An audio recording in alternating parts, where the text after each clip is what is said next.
Hello, আসসালামু আলাইকুম। সুপ্রিয় 18তম শিক্ষক নিবন্ধন পরীক্ষার্থী ভাই ও বোনেরা, আশা করি আপনারা ভালো আছেন। আজ আমরা 18তম শিক্ষক নিবন্ধনের যারা পরীক্ষা দিচ্ছেন এবং যারা উত্তীর্ণ হবেন তাদের কিছু সতর্কমূলক বার্তা, অর্থাৎ ইএফটিতে যে বিভিন্ন ধরনের সমস্যা হচ্ছে, আপনারা কোন কাজগুলো করলে এ ধরনের সমস্যায় পড়বেন না, সে ধরনের কিছু তথ্য শেয়ার করা হবে।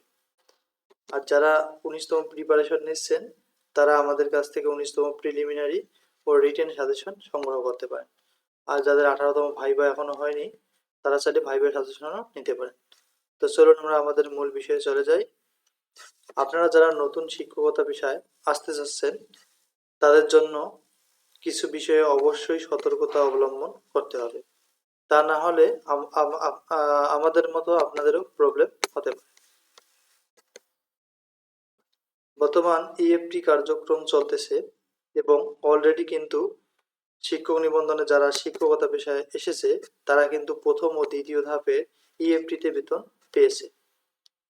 তৃতীয় ধাপের বেতন এখনো পাওয়া যায়নি এবং অনেকজনের নাম এখনো ইএফটিতে আসেনি। কখন যে তাদের বেতন হবে সে সম্পর্কে সঠিক তথ্য পাওয়া যাচ্ছে না। এর প্রধান কারণ কি?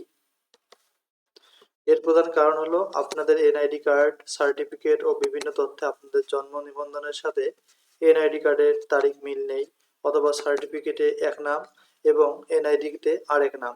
কোথাও আছে মোহাম্মদ রাশিদুল ইসলাম, আবার কোথাও আছে শুধু রাশিদুল ইসলাম। এই ছোটখাটো প্রবলেমের কারণে কিন্তু সমস্যাগুলো হচ্ছে। এ ধরনের কিছু সমস্যার কারণে বেতন পেতে অনেক শিক্ষকের কিন্তু সমস্যা হচ্ছে। তাই আমি বলতে চাই, আপনারা যারা নতুন শিক্ষকতা বিষয়ে পেশায় আসতে চাচ্ছেন তারা এই বিষয়ে সম্পর্কে অবশ্যই অবগত থাকবেন এবং সম্পূর্ণ ডকুমেন্টসে যেন একই নাম ও একই জন্ম তারিখ, কথা সবকিছু যেন ঠিক থাকে, একই রকম যেন থাকে, একটি অক্ষরও যেন ভুল না থাকে। না হলে এনটিআরসি নিবন্ধন পরীক্ষায় বিভিন্ন সেক্টরে আপনাকে ভোগান্তি পেতে হবে।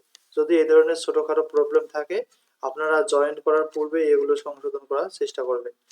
আশা রাখি আপনাদের তাহলে কোনো সমস্যা হবে না।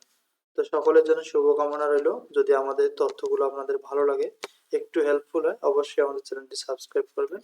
আসসালামু আলাইকুম।